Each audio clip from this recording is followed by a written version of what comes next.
Welcome to session 2. This session we shall start with the GST Council.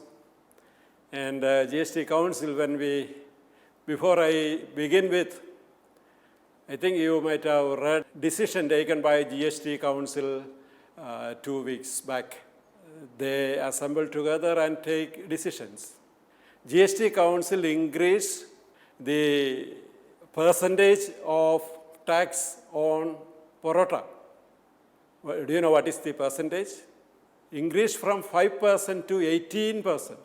The tax on parota increased from 5% to 18%. And the reason is funny, because parota doesn't come under roti. For roti it is 5%, parota it is 18%. So parota is something that we like to eat in the morning, lunchtime, evening, dinner, doesn't matter. This may be the only item that we are able to eat in the morning, lunch, evening and night. I think everybody likes it. So GST Council, so now you understand what they do. They make recommendations. Of course, different recommendations are there. And their main interest is what shall be the slab. We will come to a slab later. And this council is the apex committee that holds the responsibility of modifying, reconciling, or procuring any laws or regulations related to goods and services tax in India. It was formed under Article 279A of the Indian Constitution. The chairman of the GST Council is the Union Finance Minister. So whoever be the Union Finance Minister will be the chairman. And the council members, the Union Minister plus the state revenue or finance ministers of all the states, including Union Territory. So that is GST Council. And this council has the power to make any recommendations, as I told you, to the union and state government in the context of GST, including inclusion or exclusion of products or services under GST or revision of rates and all. And as I told you, we have seen certain items that are excluded from GST. So if they want to include, say for example, electricity in GST, they can, this council can. Of course, they have to get the consent of the central ministry. Or petroleum products, no problem, this can be included. As I told you, if you remember or recollect, the maximum slab is 28%. Of course, the percentage or tax that is charged for petroleum products is more than that, as you know. So they make recommendations, GST Council, they make recommendations. Then what are the benefits of GST? Of course, everything has benefits or advantages and also disadvantages. And coming to GST, as we have seen before, there were several taxes, indirect taxes that were in existence at the center and at the state level. And of course, the students had to study all these taxes before. But now, you are lucky, and students from 2017, they are lucky. And again, you are lucky because the syllabus of GST has been revised by Mahatma Gandhi University. The new syllabus, of course, it is not a burden on students. Then coming to the benefits, the first benefit is the mitigation of cascading effect. So when you say mitigation of cascading effect, cascading is maybe a new term to you. I will explain it here.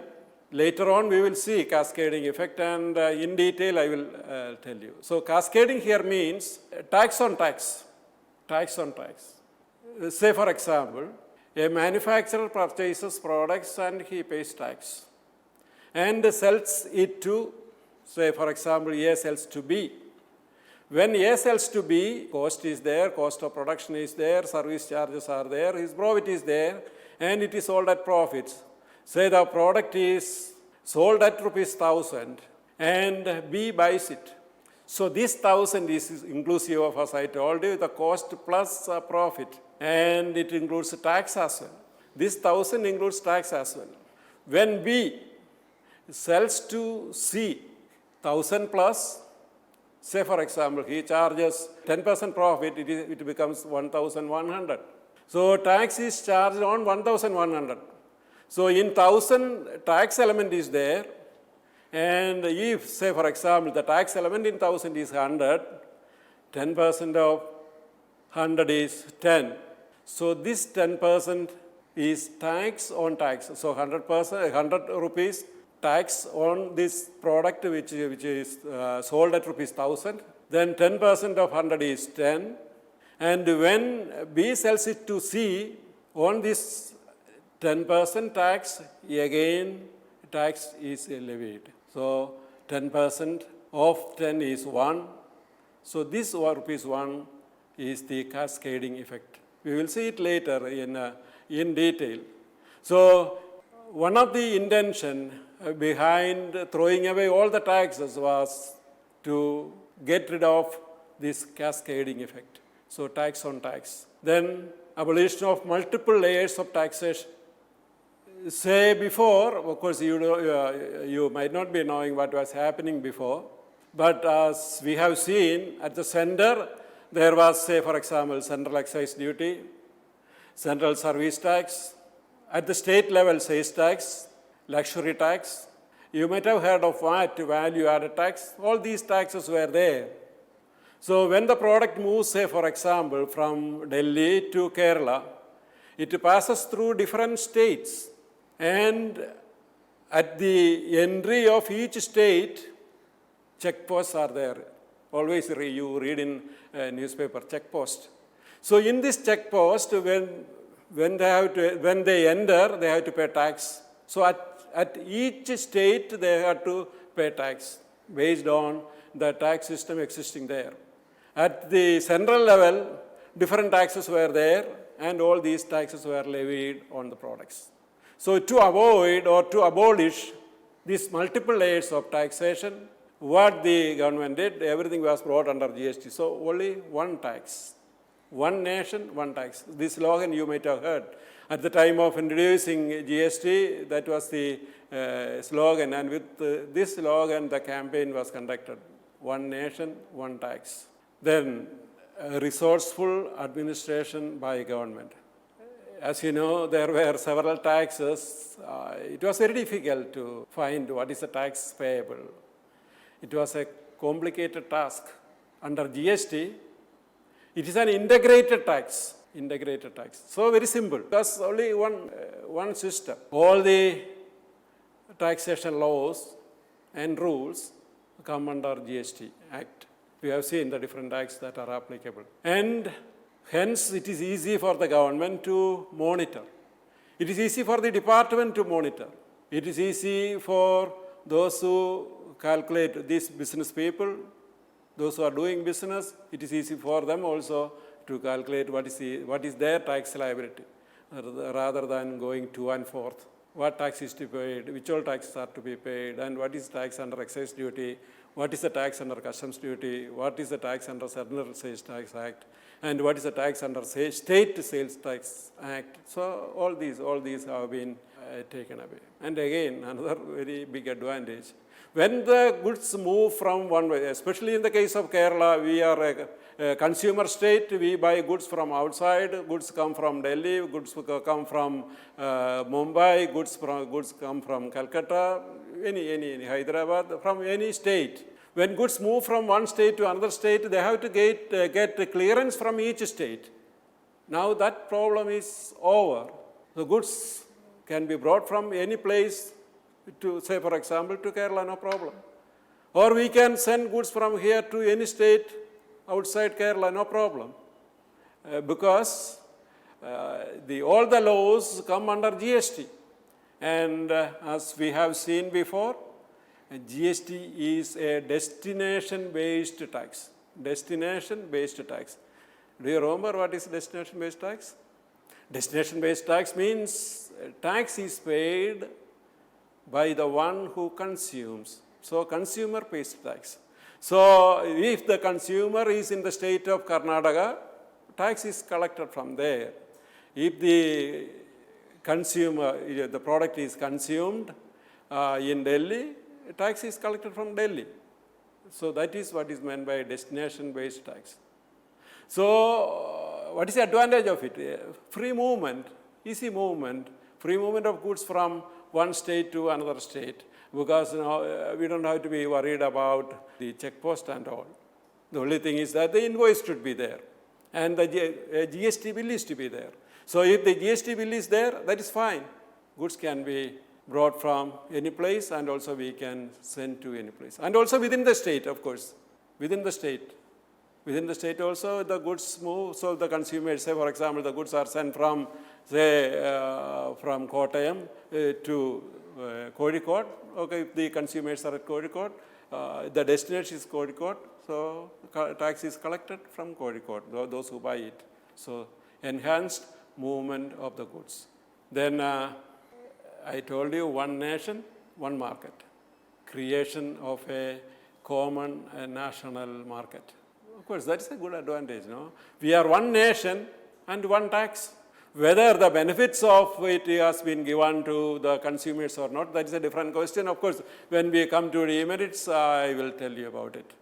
But this was a good decision taken by the government. Of course, they started with it in 2010, could implement it only in 2017. So the business, ease of doing business, things became very easy. Especially the business people, they don't have to worry about anything.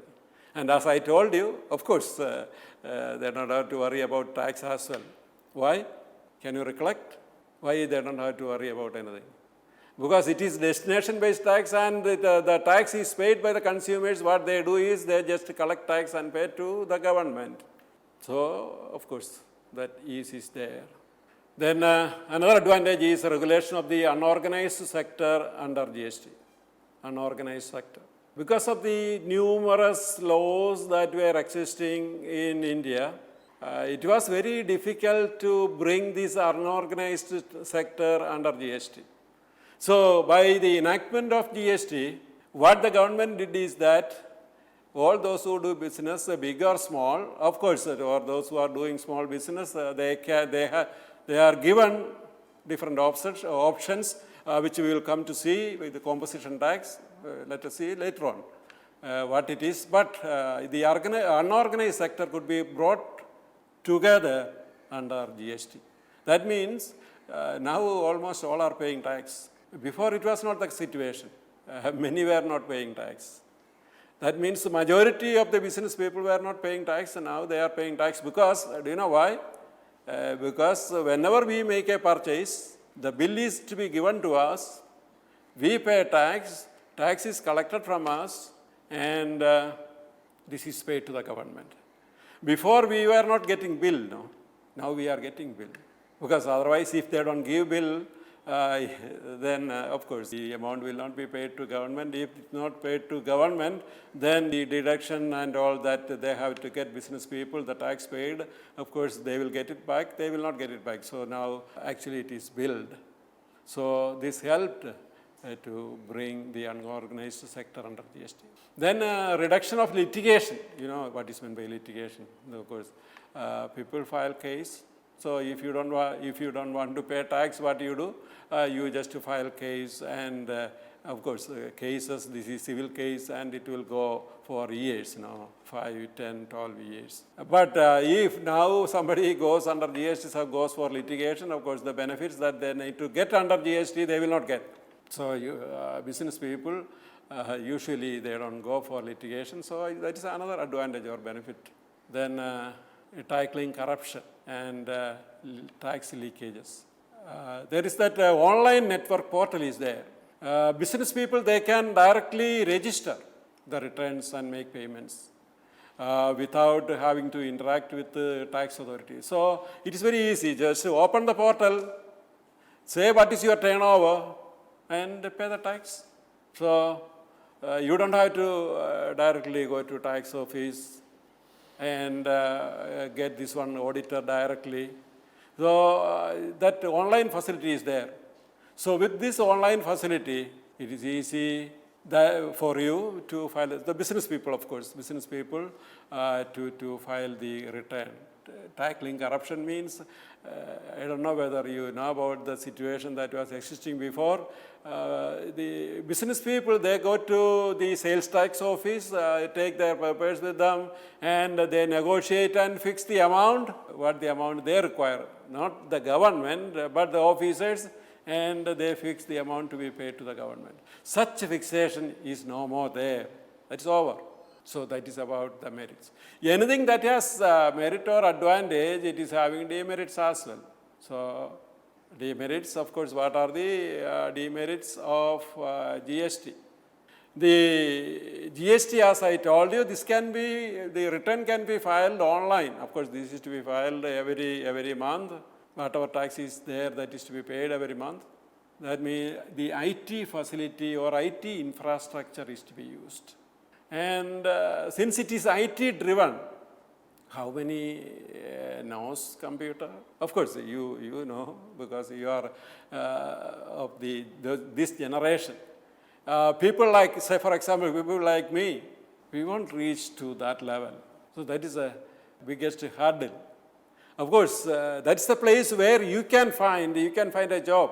As in the introduction you have seen, there are a lot of vacancies that are there in GST sector, and you can find job. And you can be a GST practitioner, as tax practitioners are there. You can be a GST practitioner after passing your graduation. Why not? Because all these small business people, they need your help, because they don't know. They don't know Tally. Of course, the software that is used for filing the return is Tally, and they don't know. So you go and talk to the business people nearby, small business people. Just ask them, are they filing return and how you are doing it? So I will be able to help you. That's it. Fine 5, 6, and that is an income to you. Even if you have another job, you can do it at home. Another disadvantage is, these small business people, the tax burden on them is high. So the government, when they fix the slab, we will be coming to the slab, when they fix the rate fixed for these small business people, that is still high. So the government has to do something. So the small, of course, the turnover, if it crosses 1.5 crore now, it was 75 lakhs, now it is 1.5 crore, the business people, the tax rate goes very high. That's another disadvantage. Then the burden of compliance. Companies are required to register in all the states they operate in. See, that means a business that is established in Kerala, if I am operating in Tamil Nadu, I have to register there. If I am operating in Tamil Nadu and Karnataka, I have to register Tamil Nadu and Karnataka. Say for example, I am having a business in Kerala and I am operating in 5 states outside Kerala. I need to register my established business firm or establishment in all these 5 states. Of course, not much paper. It is not the question of paperwork because everything is online, but it increases the burden. And as of now, they have to do it.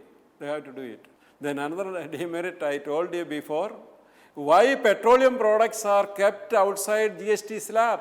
The cost of petroleum at the moment is just 25 or 30 rupees, and we are paying now 80. It has gone above 80 because the government is making money. Of course, it is government's revenue.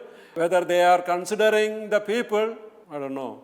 They are just thinking of the government only, and their money, government the money for spending. They say that it is for the people, but this money is paid by the people as well. This money is paid by the people. It is not paid by the rich. Say, if I have an auto rickshaw, how will it be profitable to me? Any level? Will there be a balance at the end of the day to feed my family? That's a question. So petroleum products, maybe if pressure is there from the people, this has to be brought under GST. Then the coaching of tax officers. The tax officers, of course, They have been trained, especially those who are at the age of 50 or 55 or 45, 50, they have been trained under the old regime and giving training to tax officers. Of course, the government is finding it, so that is what is read from newspaper, difficult to train in the new system, especially in online, no? Because it is IT enabled. GST is IT enabled, so it is thereby the government. And of course, this reform is a sweeping reform that was there. So the demerits, as we have seen, of course, it's not that much when we compare it with the advantages. Then there are certain terms which we come across, which we need to familiarize, we need to learn to understand GST better. So when you see an invoice, of course, the common man, what the common man looks at an invoice is just the total, what is the price, not even what is printed there as GST and CGST. I don't know whether you have looked into an invoice. Now, when you get a bill, even from a grocery shop, you just have a look at it and find out what is printed there, because you are a GST student and you are going to be a GST practitioner in future. So HSN is a term that comes in GST. HSN stands for Harmonized System of Nomenclature. Harmonized System of Nomenclature. Nomenclature, of course, is a new term to you. Just it means terms. It simply means terms. So the word is big, sounds big, but the meaning is simple. And this HSN, of course, was developed by World Customs Organization. World Customs Organization. So what was the intention behind it? The intention was to classify goods all over the world in a systematic manner. So the goods all over the world, they wanted to classify, so somehow this is to be classified. So for that, they introduced this HSN. HSN contains 6-digit uniform code that classifies 5,000 plus products.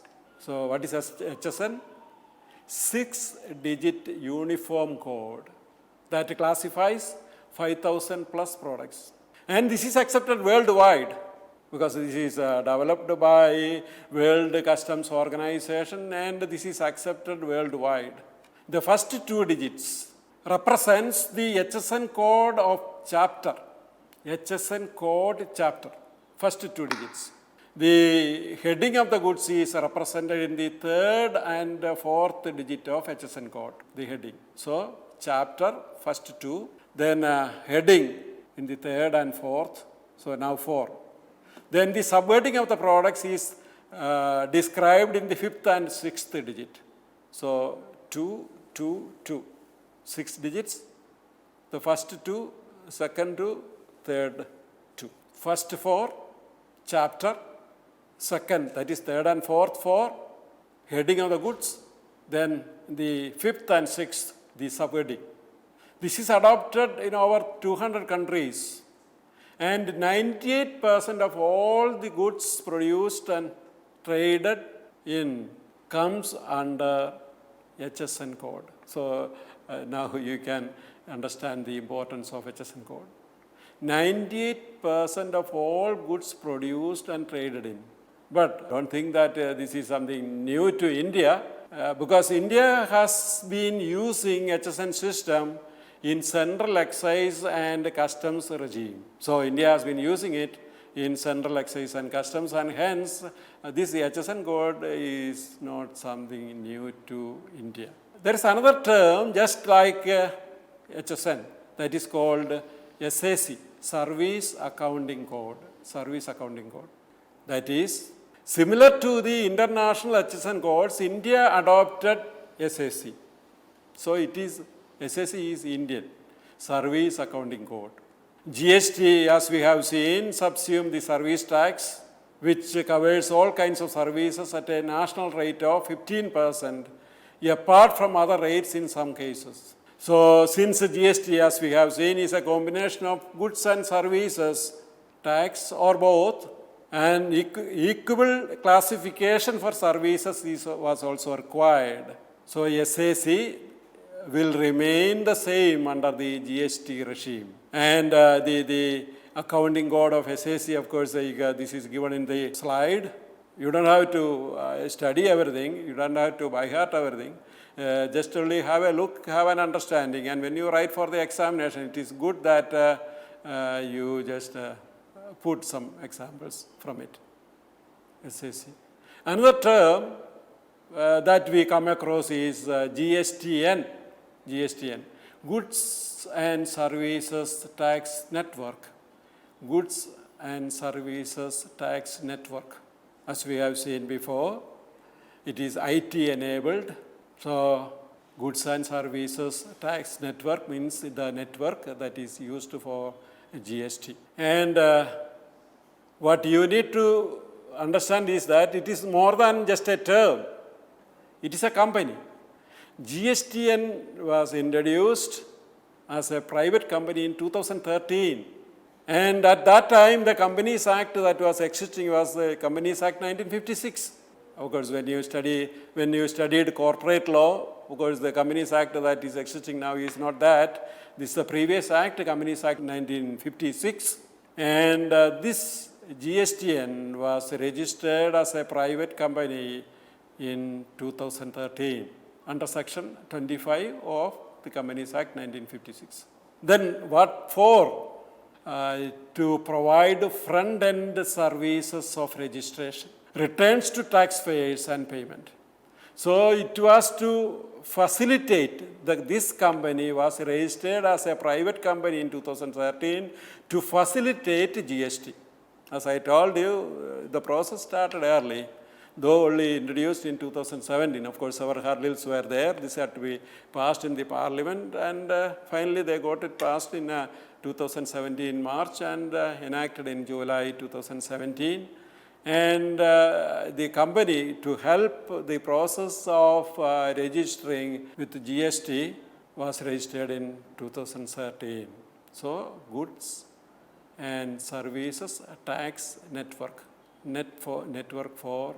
So, there are certain terms that are coming in slight difference. So, GSTN you found, then GSTIN, there's only a slight change, one letter change. So, good GSTIN. So, what do you mean by GSTIN then? Goods and Services Tax Identification Number. Goods and Services Tax Identification Number. This Goods and Services Tax Identification Number, it's a unique identifier assigned to a business or person registered under GST Act. That means as you are having PAN card, and in PAN card there is a unique number that is given to you. So, even if you don't have your Aadhaar card, PAN card, of course, you may not be familiar with it. Let us look at Aadhaar card, because everybody is having, even a small kid is having Aadhaar card. So, Aadhaar card, there is a unique number. Even if you don't have your Aadhaar card with you, just remember that number, and that number will tell you who you are, what all activities you are having. How many bank accounts you have. That means all details relating to you is now linked to Aadhaar. So too, in the case of a businessman, he is given a number or known by a number, or with this number, everything about the business can be known. That is GSTIN. GSTIN. Goods and Services Tax Identification Number. Of course, all those who register under GST will get a unique number which is known as a unique identification number, GSTIN. Of course, from examination point of view, this is something very important. And GST number format, of course, I don't want to explain here in this class, in this session, but what we will do is that this will be sent to you. And have a look at the GST number format. It explains all the 15 digits, So in GSTN, you have seen 6 digits. Now in GSTIN, 15 digits are there. So these 15 digits, just have a look at, which of course I will send to you. and try to see what is that and what this each digit mean to you. So in the digit you will find in the 14th digit, the 14th, 15th, just before that, the last but one. The 14th digit, you will find an Z. That Z is a default number. That means no number, no number. Then why this is kept? In future, if any number is to be added to it, rather than changing the number from say 15 to 16, a provision has been created by keeping the 14th digit as a default. So that you will find when you look, you will find this one as Z or a gap. But instead of putting a gap, because it is difficult to read, as you know, the computer reads it, so it is difficult, that maybe it will be difficult for the computer to read that blank space, so you will find Z there when you look at this unique identification number. Okay, so far what we have seen, okay, you remember GST Council we have seen, what are the advantages we have seen, then the disadvantages or demerits we have seen, and certain terms. Of course, there are some more terms that are coming up, and also some definitions are coming up in the next session. So in module 1, you will find 3 sessions, session 1, session 2, session 3. 1 and 2 you have listened now, and the third one with certain other terms, and the definitions we will see in the next session. So here, as I told you in the first session, if you have any doubt, just please raise the question, because you are at home, you may be listening it, since it is recorded, you will be listening it at very leisurely, and whenever a doubt comes in, just write down and send to me, and in Google Classroom I will explain to you. Or if you are coming to online class, and if this is repeated, of course we are able to tell you again, explain to you again, but better that you note down immediately, send to me, get clarification, I will try to explain to you in Google Classroom, and let us move on to next session. Of course, later I will send to you. And questions relating to, of course, which you need to answer, I will again send to you. Try to answer it and send back to me. Section 1 also, I will prepare the questions and send to you. Section A, Section B, Section C, of course, only at the end of the module. A and B you will get now, and C, of course, after finishing session 3.